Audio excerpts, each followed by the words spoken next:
କେତେ ବର୍ଷ ବୟସରେ ଗୋବର୍ଦ୍ଧନ ପର୍ବତ ଧାରଣ କରିଥିଲେ ଗୋପଲୀଳା? ଆଜ୍ଞା ଭଗବାନ କୃଷ୍ଣ 7 ବର୍ଷ ବୟସରେ ଆଜ୍ଞା ଗିରି ଗୋବର୍ଦ୍ଧନ ଦେଖିଥିଲେ।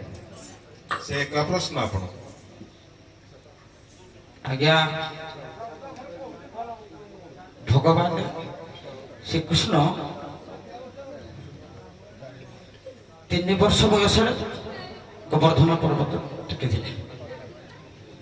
ଓଡ଼ିଆ ଭାଗବତ ଦଶମ ସ୍କନ୍ଧ ଗୋପଲୀଳା ଜଗନ୍ନାଥ ଦାସ ଲେଖିଲେ ଅତି ସୁନ୍ଦର ଭାବରେ। ସପ୍ତମ ବର୍ଷେ ନାରାୟଣ ଗୋବର୍ଦ୍ଧନ କଲେ ଧାରଣ। 3 ବର୍ଷ କୋଉଠି ଲେଖିଲେ?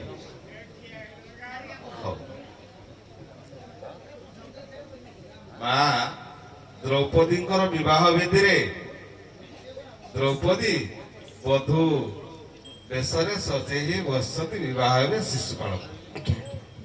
ଖାଲି ଚତୁର୍ଦିଗକୁ ଅନଉଛନ୍ତି, ଦେଖୁଛନ୍ତି, ସୁଯୋଗ ଉଠୁଛନ୍ତି କେମିତି ବେଦୀରୁ ପଳେଇ। ଦ୍ରୌପଦୀ ରୁକ୍ମିଣୀ କ୍ଷମା କରିବେ, ରୁକ୍ମିଣୀ କ୍ଷମା କରିବେ, ଭୁଲ କହିଦେବେ।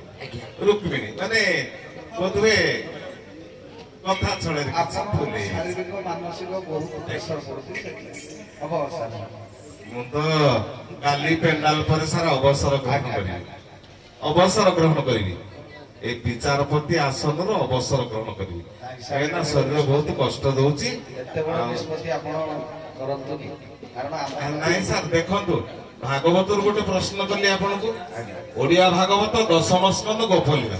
ଭାଇ ଭୁଲ ପ୍ରଶ୍ନ କରିଛି ଯେ ଭଗବାନ କୃଷ୍ଣ କେତେ ବର୍ଷ ବୟସରେ ଗୋବର୍ଦ୍ଧନ ପର୍ବତଟା ଧାରଣ କରିଥିଲେ। ମାକୁ ଗୋଟେ ପ୍ରଶ୍ନ କରିବି, ମା ଯେତେବେଳେ ପୁତନାଙ୍କୁ ତାଙ୍କର କ୍ଷୀର ସହିତ ତାଙ୍କର ପ୍ରାଣଟା ଶୋଷିଲେ ସେତେବେଳେ ଭଗବାନ କୃଷ୍ଣଙ୍କର ବୟସ କେତେ ଥିଲା? ଭାଗବତରେ ଯାହା ଲେଖା ଅଛି ସେ କଥା ମୁଁ କହିଲି। କହିଲା ପରେ ଯଦି ଆପଣ ମାନେ କହିବେ ଯେ ସାର୍ କୋଉଟା ଠିକ କୋଉଟା ଭୁଲ, ତ ମୁଁ ଉତ୍ତରଟା କହୁଛି, ଏଇ ଅଧ୍ୟାୟରୁ କହୁଛି, ଏଇ ସ୍କନ୍ଧରୁ କହୁଛି। ତାପରେ ବି ଯଦି ଆପଣ ମାନେ କହିବେ ଯେ ନାଇଁ ସାରଙ୍କର ନିଷ୍ପତ୍ତି ଭୁଲ, ତାହେଲେ ଏ ନିଷ୍ପତ୍ତି ଦେବାକୁ ଆସିବି କାହିଁକି? ଏଥିରେ ମୋର କଣ ବା ସ୍ୱାର୍ଥ ଅଛି? ଭଗବାନ ମତେ କୋଉଥିରେ ଅଭାବ କରିନାହାନ୍ତି, ମୁଁ ଏ ନିଷ୍ପତ୍ତିରେ ଆସିବି କାହିଁକି? ସାର୍ ମୋ କଥାକୁ ଏଭଳି କାନ ଆସିଥିବାରୁ ମତେ ଭାରି କଷ୍ଟଦାୟକ ଦେଇଛି। ମୁଁ ଭାରି ସ୍ୱାଭିମାନୀ ଲୋକ। ଆପଣ ଯାହା ବି କୁହନ୍ତୁ, ମୋ ଚରିତ୍ର ମୁଁ ଭାରି ସ୍ୱାଭିମାନୀ ଲୋକ। ତେଣୁ ଏ ବିଚାରରେ ପ୍ରଶ୍ନ ତ ଆସିଲା, ଉତ୍ତର ତ ଆସିଲା, ଉତ୍ତର ତ ଆପଣ ଶୁଣିଲେ। ମୁଁ ତ ଗାଇଲି ଜଗନ୍ନାଥ ଦାସ ଯାହା ଲେଖିଲେ। ଆପଣ ଯାଇକି ଦେଖିବେ ଓଡ଼ିଆ ଭାଗବତ ଦଶମ ସ୍କନ୍ଧରେ ଜଗନ୍ନାଥ ଦାସ ଗୋପଲୀଳାରେ କଣ ଲେଖିଲେ।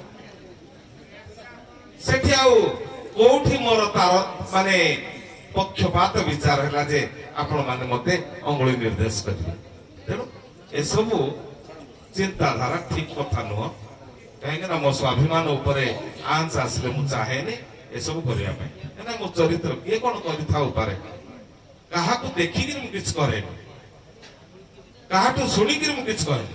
ମୁଁ ଯାହା ଜାଣିଛି ସେୟା।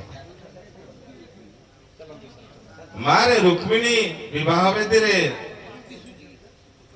ବଧୂ ବେଶରେ ବସିଛନ୍ତି, ଶିଶୁପାଳ ବର ବେଶରେ ଆସି ପହଞ୍ଚି ଯାଇଛନ୍ତି।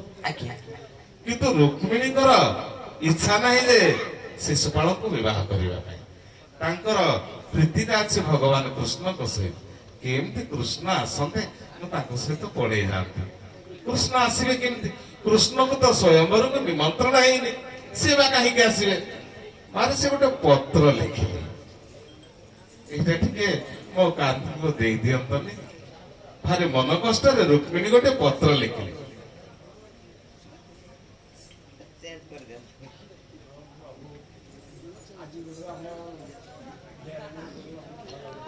ସେ ଗୋଟେ ପତ୍ର ଲେଖିଲେ ମା ଜଣକ ହାତରେ,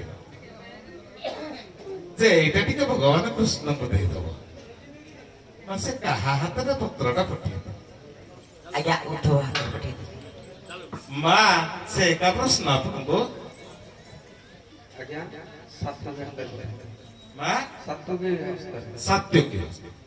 ମାଙ୍କର ଉତ୍ତର ଆସିଲା ସାତ୍ୟକୀ ହସ୍ତରେ। ମାଙ୍କର ଉତ୍ତର ଆସିଲା ଉଦ୍ଧବଙ୍କ ହାତରେ।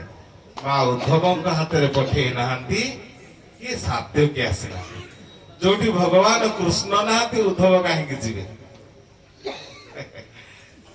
ସାର୍ ଚିନ୍ତା କରନ୍ତୁ, ଯୋଉଠି ଭଗବାନ ମର୍ଯ୍ୟାଦା ପୁରୁଷ ରାମଚନ୍ଦ୍ର ନଥିବେ ହନୁମାନ କାହିଁକି ଯିବେ? ସାର୍ ଧ୍ୟାନ ଦିଅନ୍ତୁ କଥା। ମା ଉଦ୍ଧବ ସେଠି କୋଉଠି ଥିଲେ? ମା ଯୋଉ ପୁରୋହିତ ବେଦୀରେ କର୍ମ କରିବା ପାଇଁ ନିମନ୍ତ୍ରିତ ହେଇଥିଲେ ତାଙ୍କ ହାତରେ ପଠେଇଲେ। ତାଙ୍କ ନାଁ ହଉଛି ଗୁଣନିଧି ବ୍ରାହ୍ମଣ। ମା ରୁକ୍ମିଣୀ ହରଣ। ଆପଣ ମହାଭାରତ ଦେଖିବେ, ମଧ୍ୟ ପର୍ବ ଏବଂ ଓଡ଼ିଆ ଭାଗବତ ଦେଖିବେ, ରୁକ୍ମିଣୀ ହରଣରେ ଅଛି ଗୁଣନିଧି। ଓଡ଼ିଆ ଭାଗବତ ରୁକ୍ମିଣୀ ହରଣରେ ଯେ ଗୁଣନିଧି ବ୍ରାହ୍ମଣ ହାତରେ ସେ ପତ୍ରଟି ପଠେଇଥିଲେ। ଶୈଳେନ୍ଦ୍ର ଆଗଛ